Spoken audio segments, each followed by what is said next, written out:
ये बात बता दूं, मैंने आप लोगों को ऑल टुगेदर एक सवाल दिया था और बहुत सारे बच्चों ने मुझे करके चेक भी कराया एंड आई वाज अमेज्ड कि कुछ बच्चों ने बिल्कुल सही पिक किया और कुछ बच्चे बहुत जेनरिक चले गए थे। अच्छा, जेनरिक मतलब पता है क्या? जेनरिक का मतलब ये कि बच्चे आयजा की वर्डिंग लिख रहे थे कि मैं जो है कंपोनेंट को अपॉइंट करना है नहीं करना ये देख लूँगा और मैं उसकी कॉम्पिटेंस। भाई ये सबसे आखिर में, पहले आप स्पेसिफिक सिचुएशन की बातें देखो।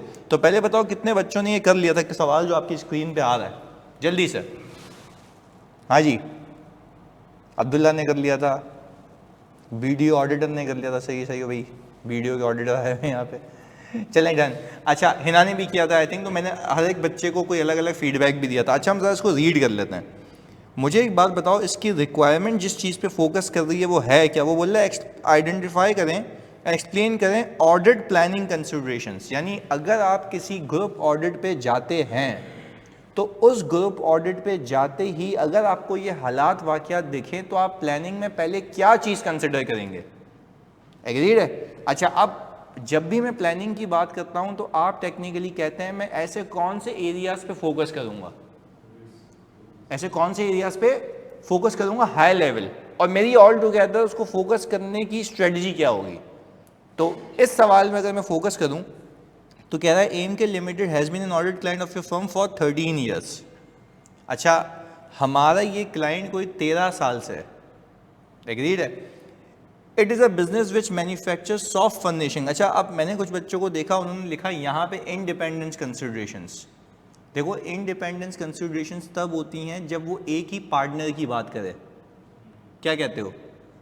अगर मैं एक ही पार्टनर की बात करूँ ना तो इट इज़ वैलिड कि मैं बात कर रहा हूँ इंडिपेंडेंस कंसिडरेशन की। यहाँ पे पार्टनर 13 साल से है या फर्म 13 साल से है। तो अगर इंडिपेंडेंस की बात होगी तो फिर ओवरऑल पार्टनर लेवल पे होगी कि एक ही पार्टनर किए जा रहा है, तो जाहिर सी बात है फिर तो familiarity set would be so significant, उसको आप एलिमिनेट नहीं कर सकते। आगे, it is a business which manufacture soft furnishing, it also has a shop from which it sells its own soft furnishing and other manufacturers soft furnishing and small items of furniture. On the first day of the year ending 30 June 2018, AMK Limited undertook a major reconstruction of its operation. अच्छा, जब हम अपने operations के change होने की बात करते हैं तो आप मुझे बताएं क्या ऑल टुगेदर आपका IS 37 अप्लाई हो जाता है? कौन सा प्रोविजन लगता है इस पर? रिकंस्ट्रक्शन ऑफ इस ऑपरेशन। जब मेरी ऑपरेशंस की रिकंस्ट्रक्शन होती है तो क्या होता है? कौन सा प्रोविजन IS 37 का लगता है? जल्दी बताओ। Restructuring provision. तो हम कह रहे हैं कि भाई यहाँ पे हमें ऑल टुगेदर बात करनी थी अपनी स्ट्रेटजी में प्लानिंग करते वक्त कि since AMK limited undertook a major reconstruction of its operation, we need to look at how the reconstruction provision has been accounted for. तो भाई जब मैं भी किसी क्लाइंट को ऐसा हाई लेवल देख रहा होता है ना स्ट्रेटजी बनाने के लिए, तो मुझे एक प्रोसेस समझ आता है, एक थॉट समझ आता है, एक फैक्ट पता लगता है कि इसने रिकंस्ट्रक्शन की है, रीस्ट्रक्चरिंग की है। तो मैं अपने बच्चों को बुला के क्या बोलूँगा, यार देख लेना इसने रीस्ट्रक्चरिंग का प्रोविजन किया हुआ या नहीं किया हुआ। ऐसा है ना?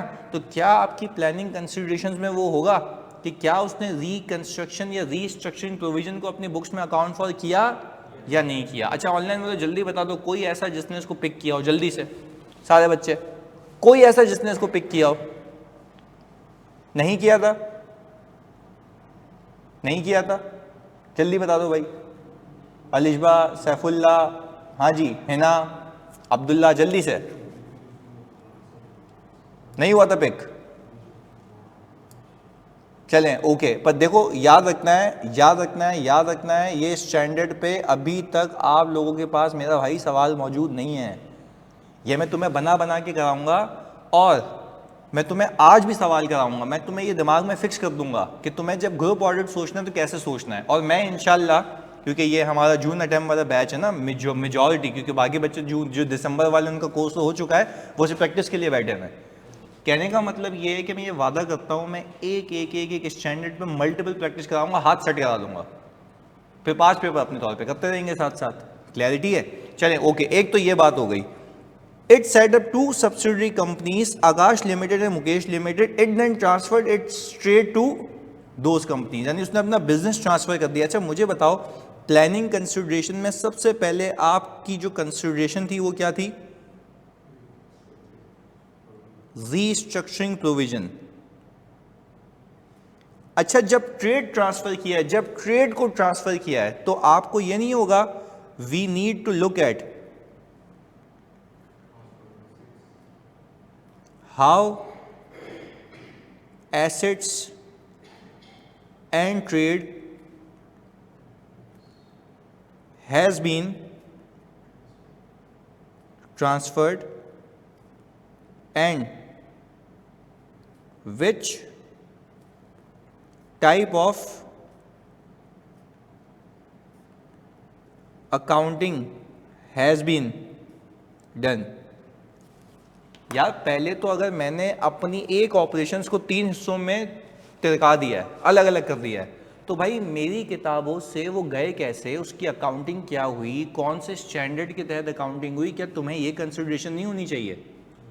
होनी चाहिए। यही तो तुम्हारी प्लानिंग कंसिडरेशन के कॉम्प्लेक्स मैटर्स हैं, जिसके लिए तुम सोच रहे हो कि how the assets has been transferred to these other entities. Planning consideration plan कर रहे हो कि भाई करना क्या है, अभी तो तुम ओवरऑल स्ट्रेटजी बना रहे हो ना। अच्छा वैसे अगर हम बैकएंड पे आ जाएं तो आपको याद है मैंने स्ट्रेटजी के अंदर आपको अकाउंट लेवल रिस्क असेसमेंट सिखाई थी, याद है? Account level risk assessment, account level risk assessment मैंने कहा था आप अंडरस्टैंडिंग लेंगे एंटिटी की, उसके ऑपरेशंस की, उसके एनवायरनमेंट की, फिर अकाउंट लेवल पे जाके देखेंगे कि कितना डिसएग्रीगेटेड है, उसके अंदर कौन कौन से जो कंपोनेंट्स है उसके बैलेंसेस आ रहे हैं। फिर मैंने आपको बताया था कि उसके अंदर टेलीकॉम सेक्टर का कोई है, तो आपको याद होगा कि उस टेलीकॉम सेक्टर के अंदर उठ के एक रेवेन्यू की स्ट्रीम थी जिसके अंदर एक कॉम्प्लेक्स अकाउंटिंग थी मल्टीपल परफॉर्मेंस ऑब्लिगेशंस की। तो अगर मुझे बताओ एक ग्रुप में 2 टेलीकॉम है, क्या दोनों के ऊपर वो इनहेरेंट रिस्क होगा? होगा।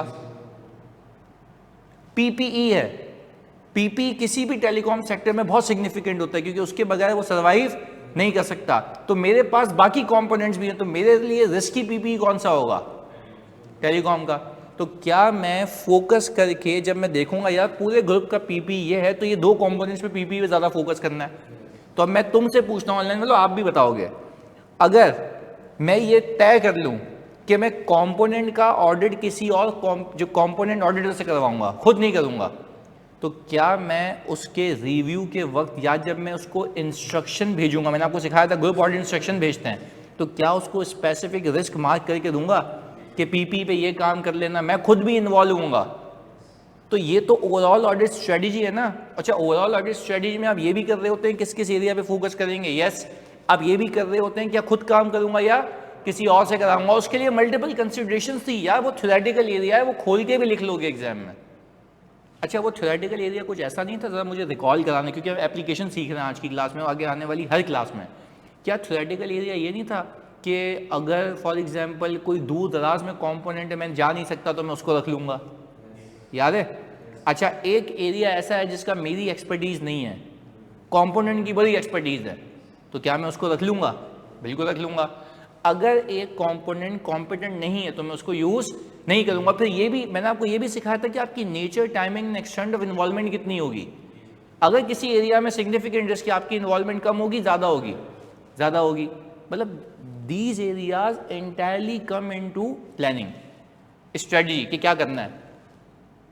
मैं बोल रहा हूँ राइटर लगाने से अच्छा है उसको समझ लो और 2-3 बार रीड करोगे वो याद हो जाएगा, उसको अप्लाई करके देखते हैं। क्लियर है? चलो ओके। तो यानी लेकिन सर ये सब कुछ तो क्वेश्चन से लिंक ही नहीं होता ना। हाँ तो देखो यही तो बात है। अब यहाँ पे एडमिन वाले भाई नहीं पता नाम क्योंकि उस नाम से आए हुए हैं, पर वो कह रहे हैं ये सब तो क्वेश्चन से लिंक नहीं होता क्योंकि ऐसा क्वेश्चन नहीं है, ये ऐसा क्वेश्चन नहीं है। अनस ओके, अनस मुझे एक बात बताओ, सोच के बताना, क्या ये जो मैं बातें बोली अभी मैंने, क्या वो है ना, आप भी बताना, सारे बच्चे बताना, अब्दुल रज़ाक, ये जो भी मैंने अभी बातें बोली हैं क्या ये इस क्वेश्चन से लिंक हो रही है? नहीं, क्योंकि इस क्वेश्चन में ऐसा सिनेरियो नहीं है। इस क्वेश्चन में मैंने आपको ये हरगिज़ डिटेल नहीं दी, इतनी सफिशिएंट डिटेल नहीं दी कि आप ये डिटरमाइन करें, इसके बारे में लिख सकें कि मैं कंपोनेंट को रखूंगा नहीं रखूंगा। अब फॉर एग्जांपल इस सवाल में अगर मैं ये डाल दूं, क्योंकि देखो इतना सब्जेक्टिव स्टैंडर्ड है, जिसने नहीं किया वो ना प्रैक्टिकली वो मर या नहीं कर सकता ये ऑडिट वो। अब तुम मुझे बताना एक एक करके, सारे बच्चों फोकस के साथ, अगर मैं तुम्हें लिख के दूँ सवाल के अंदर, इसी सवाल में मैं ये वाली कहानी डाल दूँ कि देयर आर 5 कंपोनेंट्स और एक कंपोनेंट ऐसा है जहाँ पे ऑडिटर खुद नहीं जा सकता, तो प्लानिंग कंसिडरेशन बताएं क्या होगी। तो आप क्या लिखेंगे, the auditor may consider involvement of component auditor and why, इसको जस्टिफिकेशन क्या दोगे, क्योंकि it is impossible for the group auditor to reach there, so in order to obtain sufficient appropriate audit evidence we will use and for the purpose of using component auditor we will evaluate its competency, its objectivity, its capabilities. ऐसा ही है, तब लिखोगे ना, क्योंकि सवाल indication उस तरफ लेके जा रही है, बात समझ आ रही है, सवाल की इंडिकेशन उस तरफ लेके जा रही है, तो आप बातें करेंगे। तो कहने का मतलब यह है स्ट्रेटजी बनाते वक्त, स्ट्रेटजी का मतलब क्या है, हाई लेवल रिस्क असेसमेंट यूं समझ लो कि मैं किस किस एरिया पे फोकस करूंगा, खुद काम करूंगा, किसी और से कराऊंगा। अच्छा मैंने आपको एक और चीज़ सिखाई थी, मैं अगेन एंड अगेन रिपीट करके दिमाग में फिक्स कर दूंगा ये। मुझे बताओ, मैंने आपको ये भी सिखाया था कि आप कंपोनेंट को अपॉइंट नहीं करोगे या करोगे, ये इस पर भी बेस करता है कि आप लोगों के ऑपरेशन सेंट्रलाइज है या नहीं है। ऐसा है, जल्दी बताओ। ऐसा ही बताया था, सेंट्रलाइजेशन यानी रेवेन्यू की बुकिंग एक ही जगह से होती है। मैं आपको बताता हूं, मैं एक कंपनी का ऑडिट करता था जिसका नाम था एपीएल लॉजिस्टिक्स। एपीएल लॉजिस्टिक्स, अच्छा एपीएल लॉजिस्टिक्स क्या करती थी, वो लेती है ऑर्डर और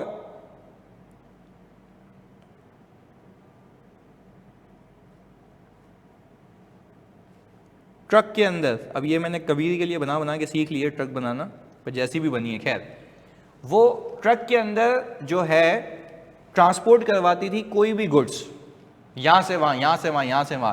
पर अगर आपको एपीएल को, आप आई डोंट नो आप लोगों ने देखा भी होगा चलते हुए एपीएल लॉजिस्टिक, कितने बड़े बड़े ट्रॉलर जा रहे होते हैं, लिखा होता है एपीएल उसके ऊपर। तो वो यही है, सुनना भी होता क्या है, इसकी ऑर्डर बुकिंग होती है ना, तो इसकी ऑर्डर बुकिंग एक सेंट्रलाइज सिस्टम में होती है, प्राइसिंग भी सेंट्रलाइज होती है, और कोई क्रेडिट देना होता है यानी क्रेडिट लिमिट सेट करनी होती है, वो भी क्या होती है, सेंट्रलाइज होती है। अच्छा यानी अगर आज मुझे पाकिस्तान में कोई ट्रक बुक कराना है यहाँ से वहाँ मूवमेंट के लिए, तो मैं जो ऑर्डर प्लेस करूँगा उसकी credit limit set, check, pricing सब कहाँ से हो रही होगी, सेंट्रली। तो यहाँ पे ऑपरेशंस क्या कर रहे हैं, ओ भाई यहाँ पे ही ट्रक घूमेगा ना, कोऑर्डिनेशन यहाँ होगी, लोग यहाँ बैठेंगे, पर इसकी रेवेन्यू की बुकिंग कहाँ हो रही होगी, एक जगह पे, एक ही सिस्टम के अंदर, उसके सब मॉड्यूल्स होंगे। तो मैं पूछता हूँ, अगर मैं ग्रुप ऑडिटर हूँ, मैं सिंगापुर में बैठा हूँ, क्या मुझे रेवेन्यू का ऑडिट करने के लिए, मैं तुमसे पूछता हूँ, क्या मुझे रेवेन्यू का ऑडिट करने के लिए पूरे ग्रुप का रेवेन्यू के ऑडिट करने के लिए कंपोनेंट पे जाने की नीड है, या एक जगह से हो जाएगा? हो जाएगा। अच्छा क्योंकि एक जगह से इसलिए हो जाएगा क्योंकि सारे के सारे डॉक्यूमेंट्स, सारे के सारे कंट्रोल, सारी की सारी एक्टिविटीज एक ही जगह से परफॉर्म हो रही हैं। हाँ अलबत्ता मैं ये कहूँ कि इसके एविडेंसेस कंपोनेंट्स पे पड़े हुए होते हैं, और जो मेरा ग्रुप है उसके अंदर इतनी डाइवर्सिफाइड एक्टिविटीज है कि सेंट्रलाइजेशन हो ही नहीं सकती। अब क्या करोगे, ऑडिट नहीं करोगे या अलग अलग करना पड़ेगा, तो अब मजबूरी है। तो वो यही तो कह रहा है कि डिपेंडिंग अपॉन कि how you are going to tackle this, कैसे आप इसको हैंडल करना चाह रहे हैं, तो ये सारी चीजें डिपेंड करेगी ग्रुप की नॉलेज के ऊपर।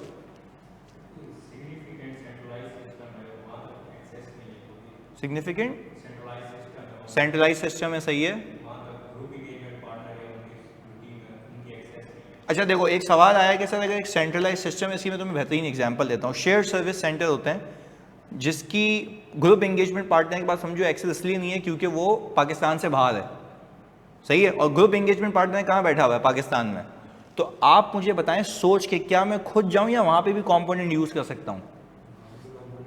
बताएं, जल्दी बताएं मेरे बच्चों, क्या वहां पे भी कंपोनेंट यूज हो सकता है? जल्दी बताओ, हो सकता है? हाँ या ना में जवाब दो। भाई एक सेंट्रलाइज सिस्टम लगा हुआ but not at my place, but Pakistan के कहीं बाहर। अब वहां पे एक दूसरा ऑडिटर मौजूद है, क्या मैं सेंट्रली पूरा रेवेन्यू उस बंदे से ऑडिट करवा सकता हूँ? यस। तो क्या मैं उसके हवाले कर दूँ या पूरी जिम्मेदारी मेरी है? रिस्क असेसमेंट मैं करूँगा, प्रोसीजर क्या परफॉर्म करने मैं देखूंगा, उसके काम का रिव्यू मैं करूँगा, सब के सब मेरी जिम्मेदारी है। तो मैं आपको ओवरऑल सिखाना ये चाह रहा था कि when you are talking about strategy and plan, तो आप देखिए आप उसमें होए क्या, सिर्फ आपने किस किस चीज़ पे फोकस करना है। आप खुद ऑडिट करेंगे, किसी और से कराएंगे, ये देखना है, उसके लिए फैक्टर्स गिवन होंगे। जो मैं बता रहा हूँ। अच्छा तुम मुझे बताओ, एक कंपोनेंट है जिसके ऊपर सिग्निफिकेंट चेंजेस आपको दिख रहे हैं, क्या आपको उस पर फोकस करना चाहिए, उस कंपोनेंट की सिलेक्शन करनी चाहिए, हाँ या नहीं बताओ? क्योंकि इन मतलब आपके सिग्निफिकेंट चेंजेस, एबनॉर्मल चेंजेस आ रहे हैं, that means you need to focus on that. यही तो सीख रहे हैं। मैं कह रहा हूँ रिस्क असेसमेंट है पर ग्रुप के लिहाज से। पहले किसके लिहाज से होती थी? कंपनी के लिहाज से। अब किसके लिहाज से हो रही है? ग्रुप के लिहाज से। इसमें तो आपका बेनिफिट इतना है कि आपके तो वो रिस्क वाली चैप्टर भी रिवाइज हो रहा है कि मैं फोकस किस पे करना है। एग्री? चलो एक बात बताओ, तूने बता दिया, मुझे मज़ा आ जाएगा। अगर मैं तुम्हें एक सवाल दूं ग्रुप का बना के, जिस दिन एग्जामिनर का दिमाग घूम जाए, पहले वो बोले दो रिक्वायरमेंट दे, बोले पहले स्ट्रेटजी बताओ क्या होगी, जिसमें जो मैं आपको इन्फॉर्मेशन बता रहा हूँ ये गिवन होगी कि भाई एक कंपोनेंट है जो पाकिस्तान के बाहर है, आपकी वहाँ रीच नहीं, तो क्या लिखोगे? वी में consider appointing component auditor, that's it, बाकी वो लिखोगे। अच्छा, फिर सवाल में सिचुएशन दी हुई होंगी, ग्रुप चेंज हो रहा है, यानी ग्रुप चेंज हो रहा है मतलब कि एक नया कंपोनेंट आया, तो नया कंपोनेंट आया तो क्या मुझे उस कंपोनेंट को सेलेक्ट करने की नीड है? कैसे, क्यों नीड है?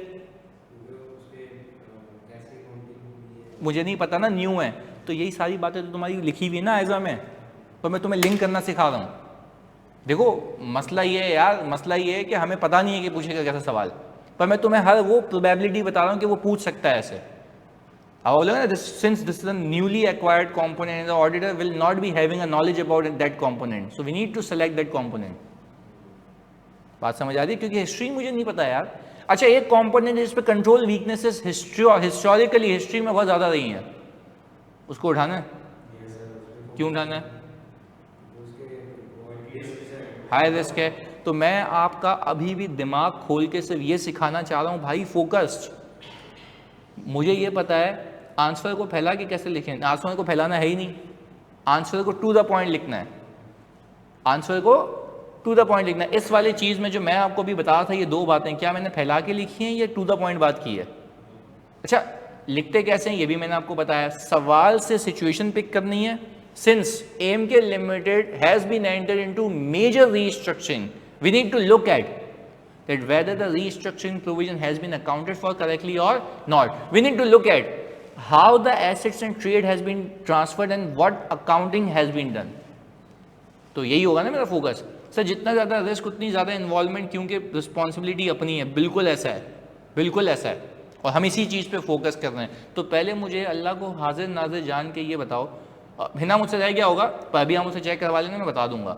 अच्छा मुझे बताओ, अल्लाह को हाजिर नाजिर जान के पहले बताओ, कैन यू गाइस क्लिक के पूछ कैसे सकता है? ये बड़ी अहम चीज़ है, क्योंकि आपके पास सवाल अवेलेबल नहीं है इसके।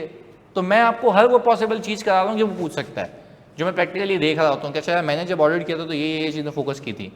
ये भी एक रियल लाइफ सिनेरियो है जिसमें ये हुआ था। तो मैं भी बता रहा हूँ कि हमने इस चीज़ पर फोकस किया था, पार्टनर ने मुझे कहा था ये चीज़ें देखना। उसका भी रिस्क यही है ना यार, प्रोविजन बना नहीं बना। एक अपेरेंट रिस्क दिख रहा है आपको, क्या रीस्ट्रक्चरिंग हो रही है, तो आपके दिमाग में क्या आना चाहिए? Restructuring provision. ऐसा है तो हम भी उसी की बात कर रहे हैं। क्लैरिटी है? चलें। अच्छा अब मुझे एक बात बताओ। अच्छा बेसिकली बातों बातों में तो आपने पूरी पिछली क्लासेस रिवाइज कर ली हैं अब तक, स्ट्रेटजी वाली यही किया हुआ है ना हमने, इन्वॉल्वमेंट कि मैं अपॉइंट करूँ ना करूँ, कौन से कॉम्पोनेंट को सेलेक्ट करूँ, वो सारी बातें कर ली अभी हमने। आगे मैंने कहा on the same day AMK Limited entered into a joint venture with its former chief designer.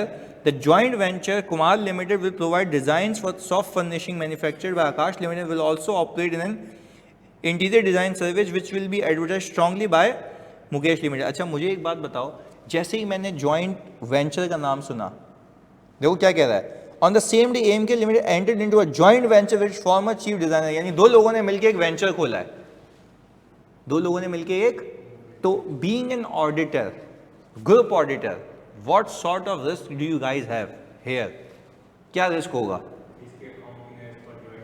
Very good, इसकी accounting as per IFRS 11 joint venture की ऑपरेशन की वेंचर में तो नहीं कर ली है, यही कंसिडरेशन होगी ना। प्लानिंग, यू आर प्लानिंग कि भाई मैं इस पर फोकस करूंगा, स्टडी बना रहा हूँ कि मेरे लिए क्या क्या चीज़ें मुझे नज़र आ रही हैं। देखो यार वही बात है ना, वेरी गुड है ना, वही बात है। मैं कह रहा हूँ कि भाई ये हुआ है तो मैं इसको प्लान कर रहा हूँ कि मैं क्या क्या चीज़ें देखूंगा, और इसके अंदर अगर मैं ऐसी इन्फॉर्मेशन आता हूँ, बच्चा पता है क्या करता है, बच्चा बोलता है यार ये स्ट्रेटजी का सवाल आया मैं लिखूँ कैसे? अबे strategy is everything that you will do, strategy is everything that you will do. इसके अंदर आप कंपोनेंट की सिलेक्शन की बात क्यों नहीं कर रहे? क्योंकि मैंने वो डेटा ही नहीं दिया।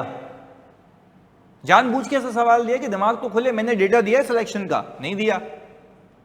अभी करते हैं ऐसा सवाल जिसमें डेटा भी दूंगा सिलेक्शन का, तो देखते हैं क्या करते हो तुम लोग उसमें। इस क्वेश्चन में सब्सिडी इस साल एक्वायर की है या पहले से ही थी? नहीं, इस सवाल के अंदर सब्सिडी इस साल बनाई है, ऐसा है मेरे बच्चों, जल्दी बताओ। ये इसलिए शावेज कह रहे हैं कि शावेज सही कह रहे हैं सर, स्ट्रेटजी के अंदर क्या हम रिस्क असेसमेंट की तरह ही बातें करेंगे, बस सिर्फ ये लिखेंगे, हम इस पर फोकस करेंगे। वैसे हम क्या कहते हैं कि there is a risk that ये ओवर स्टेड हो गया होगा, अंडर स्टेड हो गया, तो मैंने ऐसे अल्फाज यूज नहीं किए। हम यहाँ पे क्या लिख रहे हैं? We need to look at whether the accounting for joint operation and joint operation has been done in accordance with IFRS 11। क्या रिस्क की बात की है, स्ट्रेटजी में तब्दील कर दिया? क्या मैं लुक करूंगा, मैं देखूंगा, I will watch it, I will see, I will look at it, मैं ये कह रहा हूँ। क्लियर है? शावेज बात समझ आती है? देखो सवाल बड़ा अच्छा पूछा उसने कि यार सर ये लिखना कैसे है। देखो है तो मसला ही ना मेरा, पर मैं टारगेट कर रहा हूँ कि यार सही है यार, मेरी स्ट्रेटजी है, मैं किस किस चीज़ पे फोकस करूँगा। एग्रीड है? एंड वेरी गुड यार, मतलब पार्टिसिपेशन बड़ी बेहतरीन है तुम लोगों की इधर। अच्छा, तो M K limited is 100% owned by Rana limited, यानी जो इसका अल्टीमेट ओनर है हमारी कंपनी का। M K limited will charge Akash limited, Mukesh limited, Kumar limited with management charges. क्या हम ये लिख सकते हैं कि we need to look at whether the inter company transactions has been eliminated properly और नॉट? क्या कहते हो? लिख सकते हैं? आरपी है ना भाई, ज्वाइंट वेंचर भी तो रिलेटेड पार्टी होता है। नहीं तो क्या, मुझे एक बात बताओ, क्या हम एसोसिएट से, नहीं एक मिनट, एसोसिएट से जो प्रॉफिट की एलिमिनेशन होती है वो नहीं करते, अनरियलाइज्ड प्रॉफिट की? नहीं, ये किसने कहा? हेलो एक मिनट भाई, ये तो कॉन्सेप्ट की धज्जियां उड़ा दी जानू, ऐसा थोड़ी ना है भाई। याद करो, एसोसिएट की होल्डिंग परसेंटेज से उड़ाते हैं, मतलब पूरे FAFR में जो मैंने पढ़ाया हुआ है अपने दिल से, दिलो जहां से पढ़ाई मैंने, कंसोलिडेशन है पढ़ाई मैंने, डेफर्ड टैक्स है मेरे फेवरेट भाई। थोड़ा सा याद, एसोसिएट के अंदर तो आप कहते हो ना कि अनरियलाइज प्रॉफिट नहीं हटाते, उसका भी होल्डिंग परसेंटेज हटाते हो, तो याद आया? तो हटाते तो हो ना यार। जो ज्वाइंट वेंचर की अकाउंटिंग कौन सी होती है? इक्विटी अकाउंटिंग होती है, और ज्वाइंट ऑपरेशन हुआ तो प्रोपोर्शनेट कंसोलिडेशन होगी, वो तो वैसे ही हटता है। बाबू यहाँ से पता लग रहा है कि तेरे को रिवाइज करना है FAFR, तो फिर मसला है ना। क्या एनीवेज, एसोसिएट की जो इक्विटी अकाउंटिंग होती है ना, उसके अंदर एलिमिनेशन होती हैं। एग्रीड है? तो ये तुम लोगों के लिए अगेन। अच्छा, मज़े की बात ये है कि जिसकी FAFR अच्छी नहीं है ना, वो फिर कलमा पढ़ के जाए पेपर में, अच्छी होनी चाहिए, पता होना चाहिए, रिवाइज होना चाहिए, तभी मैं स्टैंडर्ड्स को टेस्ट भी करता हूँ। एनीवेज, मुझे बताओ क्या हम यहाँ पे लिखेंगे we need to look at whether entire related party transactions has been eliminated और नॉट? जल्दी बताओ, लिखेंगे ना? यार आपके सामने जो सवाल में दिख रहा है वो तो पहले लिखो, फिर आगे देखते हैं। सही है? आगे, the former chief designer now a 50% share holder in Kumar limited is Rani limited, Rana's only daughter. अच्छा, राना कौन था? हमारा अल्टीमेट ओनर। सही है? उसकी बेटी कितने ओन करती है? 50%। किस कंपनी में? कुमार लिमिटेड में। और कुमार लिमिटेड कौन है? Joint venture. एग्रीड है? ज्वाइंट वेंचर हुआ था ना। आगे सुने। अच्छा, they make a decision about the Kumar limited jointly and have agreed the audit of Kumar limited shall be carried out by ARM and company. The partner of ARM company is a close friend of Rani. अच्छा माशाल्लाह, एक जो owner है उसका close friend है partner. क्या ये familiarity thread है? हाँ या नहीं? अच्छा, इसके लिए आप ऑडिट स्ट्रेटजी में क्या लिखेंगे? अब आप लिखेंगे कि मुझे इसको कंपोनेंट को रखना चाहिए या नहीं, क्यों रखेंगे, नहीं रखेंगे? नहीं रखेंगे। अच्छा, कंपोनेंट की इंडिपेंडेंस चेक करेंगे, कंपोनेंट की या कंपोनेंट ऑडिटर की? केवल सब्सिडरी हो सकता है instead of joint venture because Rana significant control है अपनी एंड डॉटर की शेयर होल्डिंग कंबाइन करके। नहीं, वो तो 50-50% है ना, तो वो कह रहा है कि वो जो उसकी बेटी है ना वो मिलके फैसला करते हैं, तो 25-25 हो गया ना, उससे कोई ताल्लुक नहीं है उसका। सही है?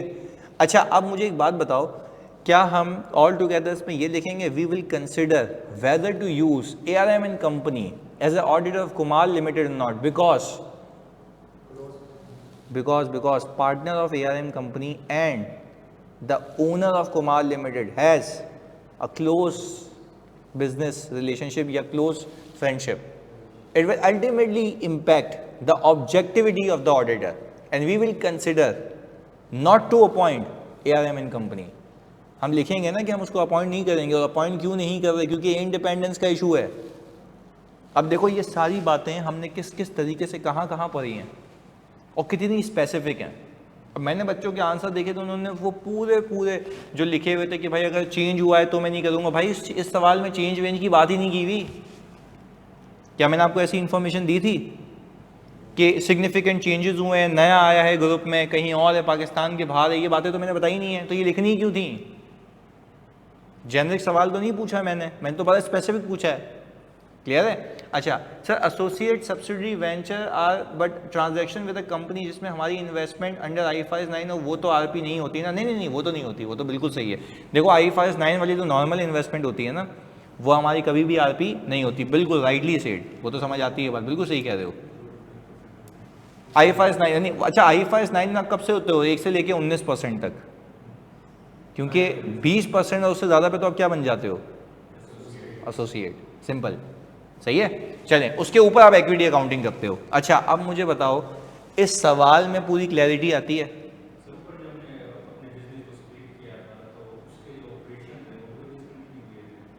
हाँ, पर वो डिसकंटिन्यूड ऑपरेशन जो है वो तो सेपरेट बुक्स में आते हैं ना. नहीं ये बात समझ, देखो बात समझो. भाई एक बच्चे ने सवाल पूछा ऑनलाइन वालों, आप भी बताना. अच्छा वो वही बता रहा हूँ ना, वो हटा रहा हूँ मैं अभी. एक यहाँ पे देखो लिखा हुआ है डिसकंटिन्यूड ऑपरेशन का, वो गलत लिखा हुआ था. रीजन मैंने लिख के फिर मैंने वापस से काटा है उसको. सुनना क्यों बता रहा हूँ, मैं खुद बता रहा हूँ ना आपको. इसलिए क्योंकि मैं सेपरेट बुक्स का ऑडिट कर रहा हूँ या कंसोलिडेटेड का? कंसोलिडेटेड का. तो मुझे बताती हो हिना कि जब मैं, हाँ बिल्कुल, जब मैं कंसोलिडेटेड का ऑडिट कर रहा हूँ तो कंसोलिडेटेड में क्या ये ऑपरेशन डिसकंटिन्यू होंगे या ग्रुप में वापस आ जाएंगे? भाई मैंने तिरकाया ऑपरेशंस को, फिर मैंने कंसोलिडेट कर दिया. तो ग्रुप के पर्सपेक्टिव से तो कहने का मतलब है कि वो कोई डिसकंटिन्यूड ऑपरेशन तो नहीं है ना, वो तो कंटिन्यूड ऑपरेशन है. ऐसा है? वो तो मर्ज हो जाएगा वापस आगे. सर एसोसिएट से जो सेल परचेज की ट्रांजैक्शन होती है वो एलिमिनेट नहीं होती ना, अनरियलाइज होती है. अनरियलाइज होती है अहमद भाई. अगर हमने पीपी बेचा प्रॉफिट रख के, तो क्या वो प्रॉफिट अभी भी अनरियलाइज है ना? पर अनरियलाइज का भी क्या एलिमिनेट होता है? Holding percentage. वो तो हमने FR 2 में भी सीखा हुआ है. क्लियर है? अच्छा अब जरा इसको ये देख लो जो हिना कह रही है ना, आखिरी वाला. ग्रुप क्योंकि न्यू है, it is difficult to determine time that will be taken. अच्छा ये तुम लोग ना जेनरिक लिख सकते हो, पर मैं रिकमेंड करूंगा ना लिखना. मैंने सिर्फ ऐसे ही लिख दिया समझाने के लिए. देखो क्योंकि ये जो मैंने बात लिखी है ना, ये लिखी है कि आपका टाइम कितना लगेगा, कॉस्ट कितनी लगेगी, फी कितनी होनी चाहिए. क्योंकि आप कह रहे हो ग्रुप न्यू है तो मुझे नहीं पता कि मेरा कितना टाइम लगेगा. तो ये एक जेनरिक बात की हुई है. ये ऑडिट स्ट्रेटजी में नहीं, ऑडिट स्ट्रेटजी में आता है. रीजन बीइंग कि आप ये देखते हो ना कि मुझे किस पे कितना फोकस करना है. वो टाइमिंग है, प्लानिंग है. प्लानिंग में ये भी आता है ना आपको ओवरऑल. समझ आती है ना? और बेसिकली मैंने आपको कहा ना कि ना भी लिखो, पर ये मैंने क्यों लिखा हुआ था, ये यूजुअली आप कब कंसिडर कर रहे होते हैं. मैं लिख देता हूं आपके लिए. क्या लिखने लगा हूं? एक मिनट रुकिएगा, इसको मिटा दें. ये यूजुअली आप तब कंसिडर कर रहे होते हैं जब आप कहाँ बैठे हुए होते हैं? एक्सेप्टेंस स्टेज पे. ऐसा है एंगेजमेंट लेटर के लिए? बिल्कुल, हाँ बिल्कुल तब रेलेवेंट होगा. बिल्कुल तभी मैंने लिखा एक्सेप्टेंस स्टेज के लिए. क्लियर है? बाकी इसके ऊपर वाले सारे रेलेवेंट है. डन है? पक्की बात है. चलें ओके, बेहतरीन है. अच्छा अब आते हैं ज़रा मेन मुद्दे पे, मटीरियलिटी कंसिडरेशंस. पहले बता दो, इससे पहले वाली सारी चुरंगियाँ क्लियर हो गई सवाल से, और मैंने सोचने का तरीका भी बता दिया कि कैसे कैसे कैसे हो सकता है. क्योंकि again you don't have questions on this, तो मैं बना के कराता रहूँगा. मैंने एक और बनाया है, तो देखते हैं. 2 पॉइंट में इशू तो चलें. ओके वो क्लियर हो गया ना, है ना? जल्दी बताएं. ओके बेहतरीन. चलें ओके, अब मटीरियलिटी कंसिडरेशंस की बात करते हैं. आप मुझे बताओ, आप ऑडिट अभी भाईजान किसका करने लगे हैं? ग्रुप का. अच्छा ग्रुप का अगर आप ऑडिट करने लगे हैं तो मुझे बताओ ग्रुप के अंदर ग्रुप की सेल्स आ रही होगी, COGS आ रही होगी, एक्सपेंसेस आ रहा होगा, टैक्स आ रहा होगा और प्रॉफिट आफ्टर टैक्स आ रहा होगा। ऐसा ही है? इसको यूं कर लेते हैं, हमने कहा यहाँ पे लिखते हैं प्रॉफिट बिफोर टैक्स,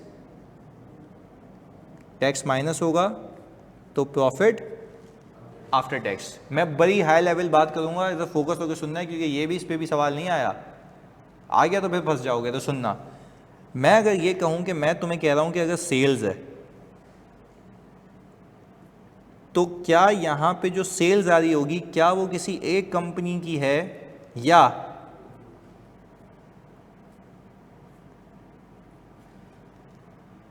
सही लिखा है C1 C2 C3 C4 क्या है? कंपोनेंट 1 2 3 4 5 6 7 8 9 10 भी हो सकते हैं, बिल्कुल हो सकते हैं। अच्छा, फिर इस कंपोनेंट के अंदर हम कह सकते हैं कि एक टेलीकॉम हो सकता है, ये भी टेलको हो सकता है, ये माइक्रो फाइनेंस हो सकता है, ये नॉर्मल बैंक हो सकता है, ऐसा है, और ये कोई मैन्युफैक्चरिंग हो सकता है। डन है? ये आ गया। आज बड़ी इंपॉर्टेंट चीज़ें सिखाऊंगा, थ्योरेटिकल करने से अच्छा है प्रैक्टिकल कर लेते हैं, जैसे हमारी आदत है और फिर हम उसको लिंक कर देंगे उससे, जैसे हमने अब तक किया है। अच्छा, अब मैं निकालने लगूंगा। अच्छा मुझे बताओ, इसके अंदर जो सेल्स आ रही है वो टेलीकॉम की सेल्स आ रही होगी, टेलीकॉम की सेल्स आ रही होगी, ऐसा है? अब टेलको की सेल्स के अंदर आपको पता है क्या मल्टीपल परफॉर्मेंस ऑब्लिगेशन का रिस्क होता है?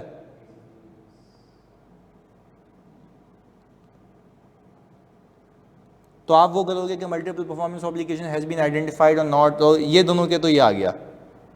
और एक और बात बताते हो मुझे, ताकि मैं आपको एक सिखा पाऊँ चीज़। जो टेलको कंपनीज़ हैं उसका रेवेन्यू मैनुअली रिकॉर्ड होता है या कॉम्प्लेक्स आईटी सिस्टम से? कॉम्प्लेक्स आईटी सिस्टम से। कॉम्प्लेक्स या नॉर्मल? Why complex? यूजेज पे भी होता है, पता नहीं कनेक्टिविटी होती है टावर से टावर, फिर HLR है, वो पता नहीं क्या क्या मीडिएशन से होते हुए आता है। कॉम्प्लेक्स आईटी सिस्टम है। Do you guys consider appointing IT expert? IT testing कराओगे? बिल्कुल अंडरस्टैंडिंग है मेरी। अच्छा भाई, अच्छा फिर सेल्स के अंदर माइक्रो फाइनेंस का रेवेन्यू किस नाम से आ रहा होगा? इंटरेस्ट के नाम से। सर इंटरेस्ट तो अदर इनकम नहीं होती। नहीं भाई, ग्रुप के ऑपरेशंस हैं, पूरे ग्रुप का बिजनेस है, तो वो सेल्स में आएगा, ऐसा नहीं नीचे चिपका दो। बात समझ आ रही है? हाँ, अगर मैंने बैंक में पैसा रखा हुआ है उससे इंटरेस्ट इनकम आ रही है, वो अदर इनकम में आती है, क्योंकि ग्रुप को तुम एज अ कोर बिजनेस देख रहे हो कि पूरे ग्रुप का बिजनेस क्या है। एग्रीड है? अच्छा मुझे बताओ, अब जब मैं माइक्रो फाइनेंस की बात कर रहा हूं और नॉर्मल बैंक की बात कर रहा हूं, क्या इन दोनों के अंदर मुझे ECL पे सिग्निफिकेंट रिस्क होगा? हाँ, और बैलेंस शीट के अंदर इसके एडवांसेस जो होंगे वो भी मेरे लिए सिग्निफिकेंट होंगे? क्या कहते हो? इनहेरेंट रिस्क देख रहे हो ना इसके अंदर, कि इसकी रिकवरी का मसला, ECL तो इतना हाई एस्टिमेशन अनसर्टेनिटी है उसके अंदर कि कुछ भी हो सकता है, कितनी जजमेंट्स होती हैं, कितने एस्टिमेट्स होते हैं, आपका फोकस रहेगा। अच्छा, यानी इस पूरी बकवास का मकसद क्या है? इस पूरे ग्रुप के अंदर जितने कंपोनेंट्स हैं ना, हर एक अपना अपना रिस्क कैरी कर रहा है, हर एक अपना अपना रिस्क कैरी कर रहा है। मैंने पता है क्या किया? मैंने उठाया, मैंने बोला भाई अगर मेरे ग्रुप का 50 बिलियन का PBT है, 50 बिलियन का PBT है, तो मैं इसका 5% लूं तो कितना आता है? 2.5 बिलियन। सर प्रॉफिट का क्यों लिया भाई? प्रॉफिटेबल ग्रुप है ना, तो पहला बेंचमार्क तो प्रॉफिट होता है, फिर earning before interest and tax होता है, फिर आप जाते हैं किस पे? सेल्स पे। सेल्स भी नहीं होता तो फिर इक्विटी पे, ऐसे जाते जाते जिसका यूज़र का फोकस हो। अगर प्रॉफिटेबल ग्रुप है तो यूज़र का फोकस कहाँ पे होगा? प्रॉफिट पे। ऐसा है? ऑनलाइन में तो जल्दी बताओ, बात समझ आ रही है जानी जल्दी से?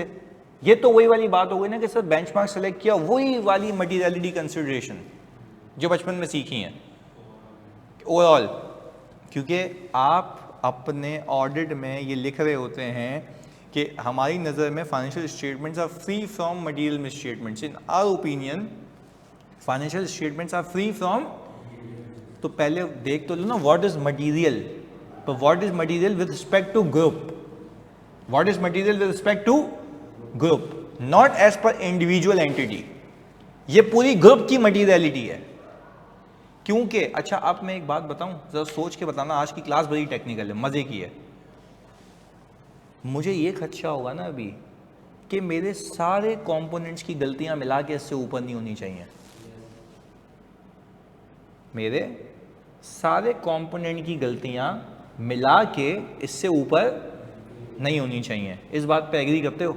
ऑनलाइन में तो जल्दी बताओ, मेरे सारे कंपोनेंट्स की गलतियां including parent, yes yes yes including parent, सारे कंपोनेंट्स की गलतियां मिला के इससे ऊपर नहीं होनी चाहिए। तो इसके लिए सुनिएगा मेरे बच्चों, इसके लिए मैं ये करता हूँ, बड़ी अहम बात बताने लगा हूँ। इसके लिए मैं ये करता हूँ कि मैं ऑल टुगेदर जैसे नॉर्मल ऑडिट के अंदर निकालता हूँ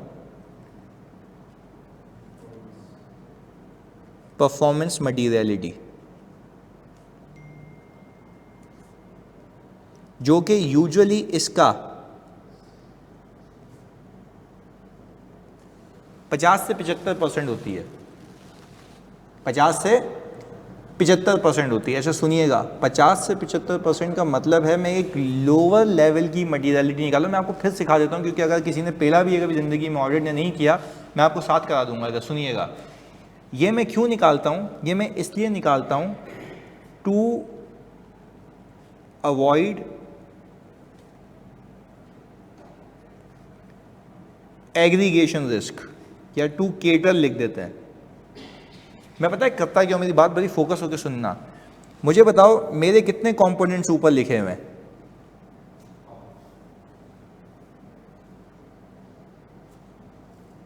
5 लिखे हुए ना? मैंने कहा यहाँ मैंने 3 लिख दिए अभी फिलहाल, सही है। अच्छा अब मेरी बात समझनी है आपने, यह आ गया, एक और डाल देते हैं।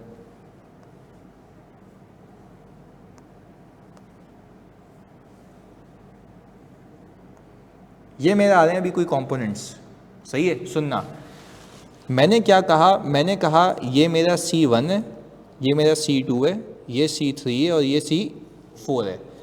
मैंने इन कंपोनेंट्स के लिए निकालनी है परफॉर्मेंस मटीरियलिटी। होती क्या, जरा सुनना। मैं कहता हूं कि भाई अगर मेरा 2.5 बिलियन का 50% लो, कितना आता है? 2.5 बिलियन का 50% लो, कितना आता है? 1.25 बिलियन।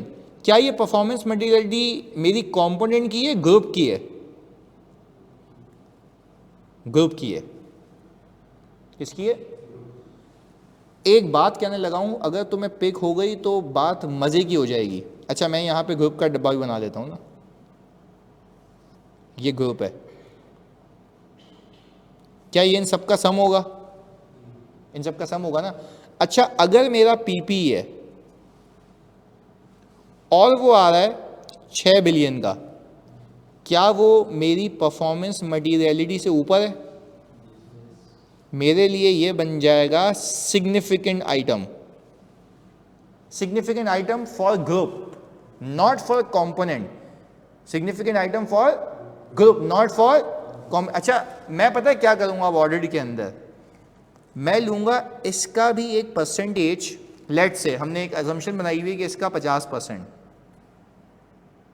या इसका जो भी 5%, 10%, एक जो आंसर आएगा इस पीपी के अंदर, इस आइटम की जितने भी अमाउंट्स होंगे, मैं इसको 100% सेलेक्ट करके टेस्ट करूंगा। इसको हम कहते हैं टेस्टिंग थ्रेशोल्ड। क्या कहते हैं? बात समझें। पहले मैंने क्या कहा, पहले मैंने पूरे ग्रुप की मटीरियलिटी निकाली, फिर ग्रुप की परफॉर्मेंस मटीरियलिटी। हाँ मैं अभी बता रहा हूँ सुने। पहले मैंने पूरे ग्रुप की मटीरियलिटी निकाली, और पूरे ग्रुप की मटीरियलिटी नहीं, ये ट्रिवियल नहीं गलत, अभी सुनाता हूँ, सुनना, फोकस कर, सुनना इधर। मैंने कहा पहले मैंने पूरे ग्रुप की मटीरियलिटी निकाली, सही है, ग्रुप की। और फिर ग्रुप की परफॉर्मेंस मटीरियलिटी निकाली। अच्छा, परफॉर्मेंस मटीरियलिटी का मतलब होता है लोअर लेवल थ्रेशोल्ड। मैं अपनी मिस स्टेटमेंट को इससे ऊपर नहीं आने दूंगा ताकि वो कहां नहीं पहुंचे, मटीरियलिटी तक। मैं अपनी मिस स्टेटमेंट को इसके ऊपर नहीं आने दूंगा ताकि वो कहां ना पहुंचे, मटीरियलिटी तक, ताकि मैं ओपिनियन दे पाऊं ना कि financial statement do not contain any material miss statement. पहले बताओ यहां तक बात समझ आती है जल्दी से? हिना, शावीज, अब्दुल रज़ाक, ये बात समझ आती है? बेसिक बात की है मैंने। उसके लिए मैंने क्या किया, उसके लिए मैंने कहा कि मैं अपने लिए देख लूं कि ऐसे कौन कौन से हेड्स हैं जो मेरी परफॉर्मेंस मटीरियलिटी के ऊपर है। क्योंकि मैंने एक सिपाही बिठा दिया ना कि इससे ऊपर नहीं आ सकती गलतियां, तो मैंने कहा अगर एक हेड मेरा इससे ऊपर है, अगर वो पूरा गलत हो जाए तो वो तो मटीरियलिटी को छू जाएगा। तो पहले तो मैंने वो हेड सेलेक्ट कर लिए पूरे ग्रुप के जो मेरी परफॉर्मेंस मटीरियलिटी से ऊपर है या मटीरियलिटी से ऊपर है, परफॉर्मेंस से ऊपर। यानी फॉर एग्जांपल मैं तुम्हें कहता हूं, अगर मेरा पीपी लेट से 1.8 बिलियन होता, 1.8 बिलियन होता, मैं फिर रिपीट कर रहा हूं ऑनलाइन वालों, बात समझना, मेरा पीपी अगर 1.8 बिलियन होता, ये अज्यूम कर लो, यहां पे मिटा के लिखता हूं, अज्यूम कर लेते हैं कि मेरा पीपी होता 2 बिलियन, और आप अगर मटीरियलिटी से कंपेयर करते हैं ना तो आप बोलते हैं मेरे लिए पीपी मटीरियल नहीं है। ऐसा है? आप क्या बोलते हैं? मेरे लिए पीपी मटीरियल नहीं है। भाई आप ये बोल रहे हो पूरा गलत हो गया, तो बाकी जगहों पे भी तो गलती हो सकती है ना। इसलिए आपने एक लोअर लेवल थ्रेशोल्ड निकाला, आपने बोला उससे ऊपर जो होगा मेरे लिए वो मटीरियल है head wise, overall FS wise नहीं, हेड वाइज मटीरियल है जिसपे मैंने काम करना है, परफॉर्म करना है, परफॉर्मेंस मटीरियलिटी। पहले बताओ ये बात समझ आ रही है कि परफॉर्मेंस मटीरियलिटी निकाली इसलिए जाती है कि आप अकाउंट लेवल पे देखें कौन कौन से अकाउंट्स आपके लिए सिग्निफिकेंट है। ऐसा है? पहले बताओ, आप बात समझ आती है? जल्दी से। यस, परफॉर्मेंस मटीरियलिटी हेड्स के लिए निकालते हैं कि क्या मेरे लिए कोई हेड सिग्निफिकेंट बनता है या नहीं बनता, ताकि भाई अगर मैं इसी को यहां रोक दूं तो वो उसके ऊपर नहीं जाएगा। एग्रीड है? ऑनलाइन जल्दी बताओ, बात समझ आती है? बेसिक बात की है मैंने। यस, और मटीरियलिटी पूरे एफएस की होती है। तो मैं क्या करता हूं, परफॉर्मेंस मटीरियलिटी निकालता हूं, हमारे ईवाई में स्ट्रेटेजी क्या, परफॉर्मेंस मटीरियलिटी निकालता हूं, और जो मेरे हेड्स होते हैं जो परफॉर्मेंस मटीरियलिटी से ऊपर होते हैं, मैं कहता हूं भाई ये मेरे लिए सिग्निफिकेंट हेड्स हैं, इस पे काम करना ही करना है। ऐसा है? अगर 2 बिलियन होता ना तो बाखुदा तुम काम नहीं कर रहे होते। क्यों नहीं कर रहे? तुम बोलते हैं मटीरियलिटी से नीचे, मेरे लिए मटीरियल ही नहीं है। ओ भाई पूरा खराब हो गया तो बाकी जगहों पे कोई खराबी हुई तो तुम फंस जाओगे। तो तुम्हें अपनी मिस स्टेटमेंट्स को कहाँ रोकना है? उसके हाफ पे, मटीरियलिटी के हाफ पे। तो पहले ये तो देख लो ना, मेरे मटीरियलिटी के हाफ से ऊपर कितने अकाउंट हेड्स हैं जो मेरे लिए फोकस हैं, जो मेरे लिए सिग्निफिकेंट हैं। तो क्या हम ये कह सकते हैं परफॉर्मेंस मटीरियलिटी इसलिए निकाली जा रही है ताकि आप वो हेड्स निकाल लें जो कि आपके लिए सिग्निफिकेंट है। अभी तो हम ये डिसाइड कर रहे हैं ग्रुप में किस पे काम होगा। पहले बताओ मेरे बच्चों, बात समझ आ रही है? वेरी टेक्निकल क्लास, जल्दी बताओ, ये बात समझ आ रही है कि ग्रुप पे इस पे काम होगा होगा होगा होगा। चलें, अब मैंने ये कहा मेरे पास ग्रुप के अंदर ECL आ रहा है, मेरे पास ग्रुप के अंदर एडवांसेस आ रहे हैं, ये उसमें नेट हुआ हुआ होता है। अच्छा, ECL को क्या मैं क्वांटिटेटिव थ्रेशोल्ड के बेस पे सेलेक्ट करूं या क्वालिटेटिव बेस पे? क्वालिटेटिव बेस पे, क्योंकि हाईली सब्जेक्टिव है। इतने एस्टिमेट्स एंड जजमेंट्स इन्वॉल्व हैं, इतना मुश्किल है कि आप में इसमें इनहेरेंट रिस्क सबसे ज्यादा है। कितने एस्टिमेट्स हैं? हाई एस्टिमेट्स एंड जजमेंट्स हैं, और जहां पे हाई एस्टिमेट्स एंड जजमेंट्स होते हैं वहां पे आपका रिस्क सबसे ज्यादा होता है। क्या यहाँ पे फ्रॉड आराम से हो सकता है? मैं एक असम्पशन चेंज कर दूं, कितना बड़ा चेंज आ जाएगा? ये फोकस है। पहले बताओ, बात समझ आती है? फोकस के साथ अब आगे सुने, ये तो एक बेसिक बात हो गई, इधर सुने। अब मुझे एक बात पता लगी कि भाई ये सारे हेड्स आ रहे हैं, मैंने पता है क्या किया, मैंने अपनी परफॉर्मेंस मटीरियलिटी यूज की क्या देखने के लिए? सिग्निफिकेंट हेड्स, कि कौन कौन सा अकाउंट मेरे लिए क्या है? सिग्निफिकेंट है। अब मुझे बताओ इस पीपी के अंदर एक आइटम होगा या बहुत सारे आइटम होंगे? अब एक बात सुनना, अब मैंने किया 1.25 का हाफ, वो कितना आता है जल्दी बताओ? 0.625। ये जो 0.625 है ना, इसको मैं कहता हूं टेस्टिंग थ्रेशोल्ड। मेरे पीपी के अकाउंट के अंदर कोई भी इनवॉइस इस अमाउंट से ऊपर हुई, मैं उसको टेस्ट करूंगा, चाहे 5,000 क्यों ना हो।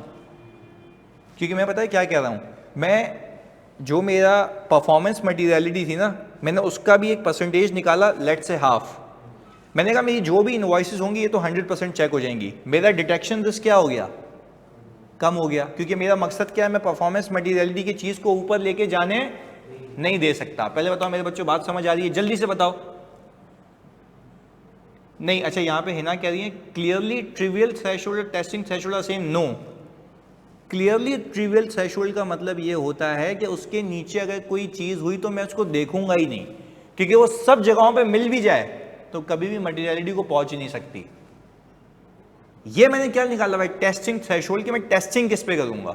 अच्छा अब पहले बताओ, मैं आपसे पूछूं परफॉर्मेंस मटीरियलिटी क्यों निकाली थी, तो आपका जवाब क्या होगा? सिग्निफिकेंट अकाउंट निकालने के लिए। अलग कर दिया भाई, ये तो सिग्निफिकेंट अकाउंट है। अच्छा सिग्निफिकेंट अकाउंट तुमने अलग कर लिया तो उसके अंदर रिस्क असेसमेंट नहीं की थी, वो तो अलग की थी ना। Understanding of entity, environment, internal control, सब देखते हुए आए हैं यहाँ पे। ऐसा ही है, बात समझ आती है ऑनलाइन? जल्दी बताओ, जल्दी बताओ, बात समझ आती है? वो अपनी जगह करके आए, हम वो अपनी जगह करके आए। अच्छा फिर आपको पीपी में ये भी पता था कि ये कंपोनेंट है जहाँ पे एसेट काउंट्स नहीं होते एनुअली, तो वहाँ पे आपका एग्जिस्टेंस का रिस्क क्या हो जाएगा, तो वो तो अपनी जगह मौजूद है। ऐसा है? अच्छा आप बोलते हो कि भाई ऑल टुगेदर एसेट्स आ जाते हैं, एक कंपोनेंट है जिसकी आपने इंटरनल ऑडिट की रिपोर्ट पढ़ी, एक कंपोनेंट है जिसने आपकी इंटरनल ऑडिट की रिपोर्ट पढ़ी, आपने बोला एसेट आ जाते हैं बट वो फिक्स एसेट रजिस्टर में रिकॉर्ड नहीं होते। किस चीज़ का रिस्क है? कंप्लीटनेस। तो आप उस कंपोनेंट पे वो फोकस करोगे। अच्छा अब मैं बताता हूँ, इधर प्लीज खोलना फोकस के साथ, इधर मैं देख लेता हूँ अली हसन, इधर सुनना। अब मैंने क्या किया, पहले इतना बता दो हिना और सारे बच्चों, ये बात समझ आती है कि मैंने परफॉर्मेंस मटीरियलिटी का क्या काम था? क्लियर है? अकाउंट हेड उठाने के लिए कि कौन कौन से सिग्निफिकेंट है। फिर मैंने कहा जब मैंने पीपी को सेलेक्ट किया तो इसके अंदर मल्टीपल इनवॉइसेस होंगी, मल्टीपल इनवॉइसेस होंगी। अच्छा मेरी जितनी भी इनवॉइसेस इससे ऊपर होंगी, क्या मैं उस पर सैंपल करूंगा या 100% टेस्ट करूंगा? 100% टेस्ट करूंगा। अच्छा उसके अलावा जो इनवॉइसेस बच गए उस पर सैंपलिंग करूंगा। इसका मतलब ये है कि जो मेरा टेस्टिंग थ्रेशोल्ड था, मैंने कहा वो तो मैं टेस्ट करूंगा ही करूंगा ताकि वो ऊपर तक ना पहुंचे, क्योंकि सब मिल मिला के तो वहां पहुंची जाएंगी ना। तो उसके बाद मैंने क्या किया, उसके बाद मैंने ये किया कि कोई आइटम अगर इसके अलावा भी है तो उस पर भी क्या कर ली, सैंपलिंग। तो क्या मेरा डिटेक्शन रिस्क कम हो गया? हाँ या नहीं? है ना? आप बताओ, बात समझ आती है कि टेस्टिंग थ्रेशोल्ड निकाला क्यों है? मैं तुमसे पूछ रहा हूँ, तुमने बता दिया, मुझे मजा आ जाएगा। मुझे बताओ, पूरे ग्रुप के अंदर एक अकाउंट हेड जो कि तुम्हारे लिए सिग्निफिकेंट था, और किस बेस पे सिग्निफिकेंट था, जल्दी बताओ। Very good, performance material. अब दिमाग चल रहा है परफॉर्मेंस मटीरियलिटी के बेस पे। अब आयो लाइन पे, सुनो। और उसी परफॉर्मेंस मटीरियलिटी की बेस के ऊपर तुमने कहा कि भाई ये अकाउंट तो हेड सिग्निफिकेंट हो गया, पर तुम्हारा वहां पे ऑल टुगेदर रिस्क ज्यादा है। तुम्हारा ऑल टुगेदर रिस्क, तुम टेस्टिंग थ्रेशोल्ड ज्यादा रखोगे और कम कर दोगे? टेस्टिंग थ्रेशोल्ड और कम कर देंगे ताकि तुम्हारी चीजें क्या हो, तो ज्यादा सैंपल उठ के आएगा। तो जब ज्यादा सैंपल उठ के आएगा तो आपका डिटेक्शन रिस्क क्या हो जाएगा, कम हो जाएगा। पहले बताओ गेम समझ आई? ये तो तुम लोगों ने बातों बातों में मटीरियलिटी सीख लिया मुझसे कि ये गेम चलती है। अच्छा पहले बताओ, अच्छा अब तक हमने किसकी बात की? ओवरऑल ग्रुप की, ओवरऑल ग्रुप की। अच्छा मुझे एक बात बताते हो, ये जो मैंने परफॉर्मेंस मटीरियलिटी की तुम्हें चीज़ सिखाई है, ये किस लेवल पे सिखाई है, कंपोनेंट या ग्रुप? ग्रुप लेवल पे, ग्रुप लेवल पे पहले समझा दिया ओवरऑल। अब पता है पेरेंट एंटिटी या ग्रुप ऑडिटर क्या करेगा? अब इंटरेस्टिंग कहानी तो यहाँ से शुरू हो रही है। ग्रुप ऑडिटर ये करेगा, वो इस परफॉर्मेंस मटीरियलिटी को, जरा इसको अलग से लेके जाते हैं। ग्रुप ऑडिटर इस परफॉर्मेंस मटीरियलिटी को एलोकेट करेगा टू कंपोनेंट्स। भाईजान ये ग्रुप की थी, ये ग्रुप की थी। ग्रुप के अंदर सारे एसेट प्लस हुए थे। नहीं आ रही बात समझ? सारे एसेट प्लस हुए थे, पर अब मैं अपने कंपोनेंट्स को ये एलोकेटेड अमाउंट दूंगा, एलोकेटेड यानी उनके रेशो में। अच्छा वो स्टैंडर्ड पता है क्या कहता है, मैं आपको रीड भी करा दूंगा। जरूरी नहीं है कि ये प्रॉफिट बिफोर टैक्स का एक परसेंटेज हो। यानी फॉर एग्जांपल अगर मैंने यहाँ पे पीबीटी उठाया है, तो क्या ये पीबीटी इन सारे कंपोनेंट से मिलके आया होगा? किसी का 15 होगा, किसी का 5 होगा, किसी का 2 होगा, किसी का 3 होगा, किसी का 30 होगा, मिलके 50 बन गया होगा, हाँ या नहीं? इसको हम कर लेते हैं 7, अब हो गया 50, हो गया ना? 15, 5, कितने ज़्यादा हो गया? इसको 20 कर लेते हैं ना, ये रहा, इसको 20 कर लेते हैं, अब हो गया जी सही। अच्छा, कहने का मतलब ये कि ये मिलके बना होगा। अच्छा, अब मुझे एक बात बताओ, ये जो मैंने ऊपर 50 बिलियन दिया हुआ, ये ग्रुप का प्रॉफिट है? तो सारा मिला के, क्योंकि ग्रुप का प्रॉफिट मतलब ग्रुप की मटेरियलिटी बहुत ज़्यादा है, पर कहने का मतलब ये है कि मुझे काम तो कंपोनेंट पे करवाना है ना, और काम अगर कंपोनेंट पे करवाना है तो इसका मतलब है कि मुझे कंपोनेंट को उन लोगों की उनकी परफॉर्मेंस मटेरियलिटी बतानी पड़ेगी उनके हिसाब से। एक बात तो तय है ना, अगर मैं अपनी वाली परफॉर्मेंस मटेरियलिटी उसको दे दूंगा तो उसके लिए तो कोई भी सिग्निफिकेंट नहीं निकलेगा। नहीं आ रही बात समझ? उसकी तो मटेरियलिटी से भी ऊपर निकल जाएगा, तो बोलेगा सही है, थैंक यू सो मच, मेरे लिए कोई सिग्निफिकेंट अकाउंट नहीं है, ये लो अकाउंट, बिस्मिल्लाह, फीस दे दो हमारी। क्या ऐसा है? हो सकता है ना ऐसा? मैं क्या सही कह रहा हूँ? पहले बताओ, ऐसा है? जल्दी बताओ। तो कहने का मतलब ये है कि यार अगर मैं ऑल टुगेदर उसको मैं अपनी वाली परफॉर्मेंस मटेरियलिटी चिपका दूं तो वो तो बोला थैंक यू सो मच यार, कितने अच्छे इंसान हैं आप, मेरे लिए तो कुछ भी मटेरियल नहीं है, क्योंकि आप जिम्मेदार हैं। तो आप देख लें, आपने मुझे कहा था ये मटेरियलिटी है, ये मेरी परफॉर्मेंस मटेरियलिटी है, मैंने देखा अल्लाह की कसम कुछ ऊपर ही नहीं आ रहा, सब इसके अंडर है। मैं बोलूँगा नहीं नहीं भाई, तुझे मैं तेरे लेवल पे बताऊँगा। तो क्या मैं हम EY की स्ट्रेटजी है, पहले मैंने बेंचमार्क सेलेक्ट कर लिया ना परफॉर्मेंस मटेरियलिटी का, अब मैं उसको प्रॉफिट के रेशियो में ब्रेक कर दूंगा। तो एक बात समझते हो, एक बात समझते हो, एक बात समझते हो, जितनी छोटी कंपनी होगी उसकी परफॉर्मेंस मटेरियलिटी उतनी छोटी हो जाएगी, उसकी टेस्टिंग ज़्यादा हो जाएगी। लॉजिकल बात है? पहले जल्दी बताओ मेरे बच्चों, लॉजिकल बात है? लॉजिकल बात है, पर स्टैंडर्ड ये कहता है, लॉजिकल बात है, स्टैंडर्ड ये कहता है कि देखो यार नेसेसरी नहीं है कि तुम ये अप्रोच ऑप्ट करो, ऐसा भी हो सकता है कि तुम किसी अब मैं कहानी ना चेंज करूंगा, अब मैं कहानी चेंज करूंगा। अच्छा पहले बताओ, अगर मैं वैसे इस C1 को एलोकेट करना चाहूं तो मैं अज्यूम कर रहा हूं कि C1 का 15 है, तो 15 डिवाइडेड बाय इनटू 1.25 करूं तो कितना आता है? 0.375। यही निकालिए आप लोगों ने, शावेज यही है, चेक कर लो एक बार जल्दी से, चेक करो, ये है, यही आ रही है? हाँ जी, है ना? शावेज भाईजान किधर चले गए सारे? यही है, ओके, इधर ऐसे एंड सो ऑन। अच्छा मैं तुम्हें इसमें कहानी में एक और ट्विस्ट देता हूं, तुम्हें पता लगे हिस्टोरिकली C4 में फ्रॉड हुआ है, कंट्रोल डेफिशिएंसीज रही हैं। मैं आपसे पूछता हूँ क्या आप नेसेसरी है कि आप इसको ये करो, क्योंकि देखो अगर आखिरी कंपोनेंट देखोगे तो 20 बिलियन है, 20 बिलियन, ये मिलियन लिखा हुआ है मैंने गलती से,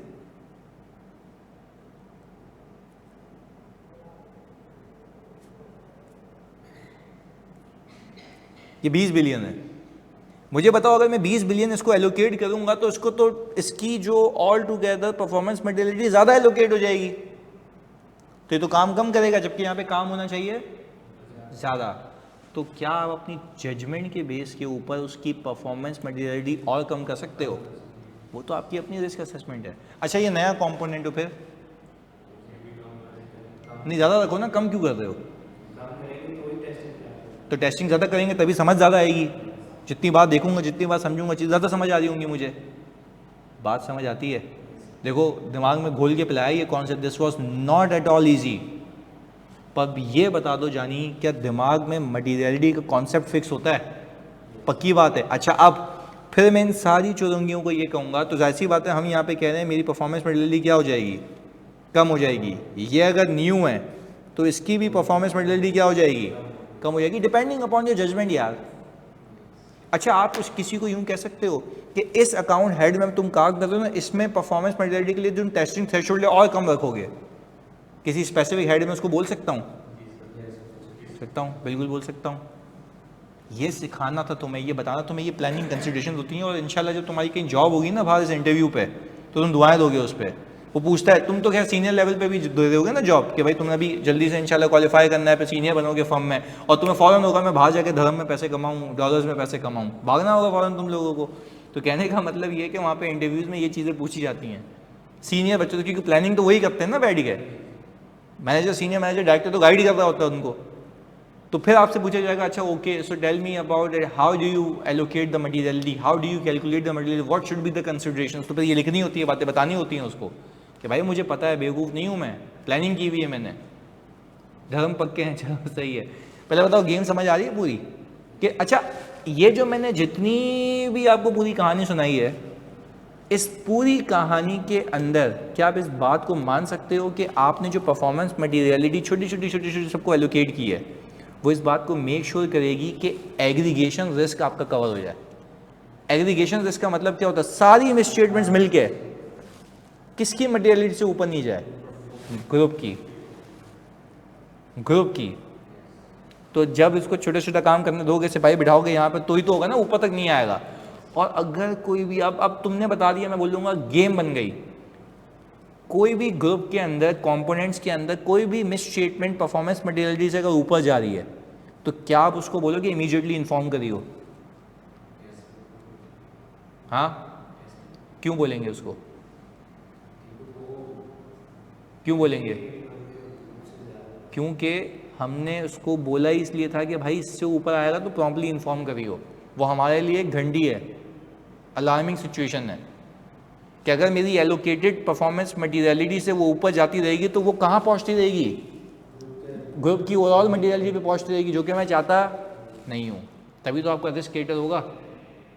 बात समझ आती है? तो मुझे बताओ मेरी जान, जो आज मैंने वादा किया था कि मैं गेम चेंज कर दूंगा, मैं 2 दिन से तैयारी करता था सेशन की, मज़ा आया? गेम समझ आती है कि कैसे मटीरियलिटी सेट होती है ग्रुप की? जल्दी बताओ मेरी जान, गेम समझ आई आज? सही, तभी मैंने कहा था बाकी बच्चे भी ले लें क्लास। आइदर 600 पर इसके बाद एंड है, मुझे 3-4 क्लासेस चाहिए, उसके बाद एंड हो जाएगा, पर 3-4 classes along with the practice करा रहा हूँ। सही है ना? आगे कुछ भी नहीं है, रिपीटेशन है। तुम अगर दिखाऊँ ना आगे तुम्हें, ये देखो, ये रहा अंडरस्टैंडिंग, ये तो मैं सारी बता चुका हूँ। बोल रहे ग्रुप में किसकी अंडरस्टैंडिंग होगी? एनवायरनमेंट की, लोकेशंस की। क्या हमने बात की हुई है? जल्दी बताओ, क्या हमने बात की हुई है? ऐसा है? ऐसी मॉड्यूलरिटी का कॉन्सेप्ट तो कैफ में भी नहीं पढ़ा था। चलो थैंक यू यार। ओके, अच्छा देखो जल्दी से, नेचर ऑफ ग्रुप ऑपरेशन समझेंगे, जैसे टेलीकॉम है, बैंकिंग है, इनहेरेंट रिस्क निकलते हैं, ये पढ़ा था? जल्दी बताओ। हाँ जी, बिल्कुल कराऊंगा, बिल्कुल कराऊंगा। बताओ पहले ये बात समझ आ रही है जो मैं तुम्हारे सामने लिखी हुई है? सारे बच्चे यार, ये सारी बातें तुम्हें सिखा चुका हूं मैंने, फिर भी यहाँ पे डॉक्यूमेंट की, तो एक बार रीड करना। वो देखो, बोल रहा आईटी सिस्टम को समझो, रेगुलेटरी फैक्टर को समझो। अगर बैंकिंग कंपनी तो उसमें कैपिटल एडिक्वेसी रेशियो तुम्हारे लिए रिस्क आ जाएगा, तुम्हें देखना होता है। आगे मेजरमेंट यूज, अगर केपीआईज हैं, अगर मैनेजमेंट के केपीआई है तो क्या उसके ऊपर एक प्रेशर होगा वो अचीव करने का, तो वो फोकस करो वहां पे। वो सारी बातें बता रहा है, इसको एक बार just give it a read, मैं ये कह रहा हूं। क्लैरिटी है? फिर देखो आगे क्या कह रहा है, group system of internal control, commonality of control देख लो, सेंट्रलाइज एक्टिविटीज देख लो, कंसोलिडेशन प्रोसेस देख लो। क्या होता है? क्या होता है कंसोलिडेशन प्रोसेस? कि ग्रुप मैनेजमेंट कंपोनेंट्स को बोलती है भाई कि इस पैटर्न पे मुझे बना के देना, हमारी अकाउंटिंग पॉलिसीज ये हैं, हमारे फ्रेमवर्क ये हैं, इसकी प्रेजेंटेशन को यूं, क्योंकि बैंक अगर अपनी अकाउंटिंग करेगा तो मार्कअप इनकम बता रहा होता है, वो उसको किस में कन्वर्ट करके देगा? सेल्स में। बैंक जब अपनी अकाउंटिंग कर रहा होता है तो रिसीवेबल को करंट नॉन करंट में ब्रेक नहीं करता, पर क्या वो अपने पेरेंट को करके देगा? यस, क्योंकि उसके हिसाब से प्रेजेंटेशन होगी। इंट्रा ग्रुप एडजस्टमेंट्स का टेम्पलेट देगा वो, इसको भर के दो। तो वो सारी चीजें आपने सीखनी है। कौन उसको अप्रूव करता है, रिकंसिलिएशन कौन बनाता है, वो सारा क्या कंसोलिडेशन प्रोसेस। अगर कंसोलिडेशन प्रोसेस में कोई तुम्हें भंड दिखे, इसका मतलब है तुम्हारा कंसोलिडेशन के वक्त रिस्क आएगा। एक तो वो हो गया वेरिफिकेशन। अब जब कंसोलिडेशन होगी तो उसमें रिस्क आएगा, तुम्हारा वहां पे फोकस क्या हो जाएगा? ज्यादा हो जाएगा। तो पहले बताओ, ये तो मैं पीडीएफ चिपका के दे दूं, प्लीज इसको रीड करके आना। Do give it a read. मैं तुम्हारे लिए बहुत समरी बनाई है, बहुत लेंदी है ये, जितना मैक्सिमम हो सकता था मैंने कर दिया तुम्हारे लिए। इधर sir receivable current non current में बाइफरकेट होंगे, हाँ, क्योंकि बैंक अपने अकाउंट्स में नहीं कर रहे होते हैं, but when it comes to a normal consolidation, जिसमें जाहिर सी बात है, अगर मैं कह रहा हूँ पीडीसीएल है, तो पीडीसीएल तो अपने अकाउंट्स नॉर्मल पे बनाता है ना, करंट नॉन करंट में, तो उसको तो बाइफरकेट करना पड़ेगा। क्लियर है जी? ना पूछें क्वेश्चन जल्दी से, क्वेश्चन दे दें सॉल्व करने के लिए, मैं भी दे देता हूँ। ओके ओके ओके, मैं भिजवा देता हूँ, मैं बना के भिजवा देता हूँ, सही है। अच्छा शावेज, हम जो कल नहीं करेंगे परसों करेंगे। कल असल में मैं फिर ट्रैवल कर रहा हूँ, पर आ जाऊँगा कल, मैं तैयारी कर लूँगा आप लोगों के लिए नई चीज़ों की, और सवाल दे दूँगा, सवाल दे दूँ ताकि आप लोग वो तो कर लो ना। तो फिर आगे इसके बाद सिर्फ कुछ भी नहीं बचा, इसके बाद सिर्फ ये है कि जो थ्योरेटिकल एस्पेक्ट्स है ना, कि आप प्रोसीजर करेंगे तो उसमें क्या क्या चीज़ों का ख्याल रखना। अगेन ये आयजा ना सिर्फ बताता है कि प्रोसीजर में किस किस चीज़ों का ख्याल रखना है, प्रोसीजर करना नहीं बताता, क्योंकि प्रोसीजर तो वही है जो नॉर्मल है। नहीं है ये बात समझ? देखो फिर रिपीट कर रहा हूं, ये बात कभी कंफ्यूज नहीं करना। आयजा 600 आपको प्रोसीजर्स नहीं बताता, आयजा 600 आपको सिर्फ ये बताता है कि एडिशनल किन चीज़ों का ख्याल रखना है, क्योंकि प्रोसीजर तो वही है जो हमने हर एक हेड पे करने होते हैं, पीपी पे, आरओयूए पे, लीज लायबिलिटी पे, टैक्स पे, इन्वेस्टमेंट प्रॉपर्टी पे, वही सारे प्रोसीजर हैं। यहां पे सिर्फ ये बताता है कि भाई आपने फोकस किस किस चीज़ पे करना है। हाँ वो कराऊंगा ना, कंसोलिडेशन के प्रोसीजर वो कराऊंगा। अच्छा वो क्या होंगे कि आप जब कंसोलिडेशन प्रोसेस देख रहे होंगे वो एडिशनली क्या करना है आपने, क्लियर है। और एक और बात सिखाऊंगा कि जब कंपोनेंट को आपने रखा था तो उसकी चीज़ों को कैसे देखना है, इन्वॉल्वमेंट कैसे होगी उसकी, वो सारी चीज़ें सीखते हैं अभी, सही है। एंड पे ही चल रहा है, पर आई होप आपको आज तक की चीज़ें क्लियर हो गई अब कि प्लानिंग की, रिस्क असेसमेंट की, मटीरियलिटी निकाल दी है। अब तो बारी आ गई है कंपोनेंट को बताने की कि भाई ये है और काम शुरू कर। फिर जब काम करके लाएगा तो ऑल टुगेदर रिव्यू कर लेंगे उसका, क्लियर है। चलो मिलते हैं अगली क्लास में, अल्लाह हाफिज़।